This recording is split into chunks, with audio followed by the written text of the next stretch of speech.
Andito na naman tayo sa ating katuwang Renz Foods TV. Ngayon mga ka-idol ay pupunta tayo sa isang lugar na makikita mo ang buong syudad. Ito nga, papunta na kami sa Hill Camp or Camp Hill. Ito na ang ating pinakahintay mga idol. Kaya kung bago ka pa sa aking channel, ay huwag mong kalimutang mag-like and subscribe. At follow na rin sa ating FB page, Renz Foods TV. Ito na nga mga idol, binabaybay na natin ang daan papunta sa ating location. Dito nga na parte nito ay medyo masikip, pero ayos lang dahil bawing-bawi naman. Medyo pa angat nga lang yung daan natin dito mga idol.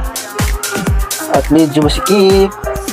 At saka ang gaganda-ganda naman ng ating pupuntahan ngayon mga idol. Ito na tayo sa Gusa Camp Hill. Ayan na nga mga idol. Pupunta na tayo.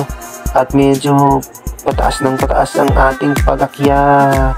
Kaya relax lang kayo dyan mga idol. Huwag niyo munang kalimutang i-share ang ating video. Ayan nga mga idol, malapit na tayo. Dadaan tayo sa medyo malubak na daan pero konti lang. Yan mga idol oh. Nakasimento, naka-espalto na, nakasimento na. At dito sa unahan mga idol, puro na mga kahoy ang makita nyo.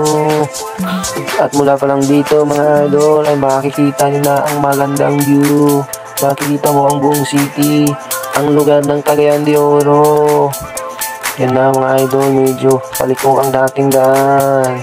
Kaya kung bago ka pa sa ating channel, ay huwag kalimutang mag-like at subscribe. At para sa ating FB page, what's up mga idol, Renz Foods TV.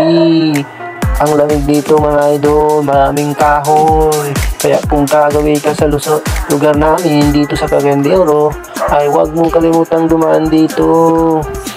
Yan mga idol, mayroong lot for sale dito. Kung interesado kang bumili, ay pwede rin. Kung naghahanap ka ng bahay at lupa, ay pwede rin kitang tulungan mga idol.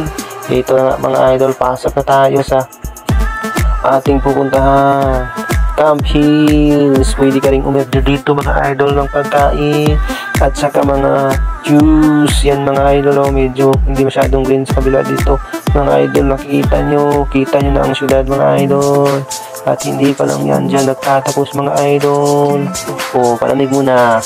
Yan na nga mga idol, binabayaran ng ating kasama ang ating entrance fee. At ang entrance fee lang dito mga idol ay murang-mura lang, 30 pesos lang. Pwede mo nang makita ang buong Cagayan de Oro. Yan mga idol, lalo na paggabi dito mga idol ay napakaganda naman talaga. Yan, enjoy lang ninyo mga idol ang ating view. At huwag niyong kalimutan mga idol, share sa ating video. Hanggang sa susunod nating pagkikita-kita. Paalam!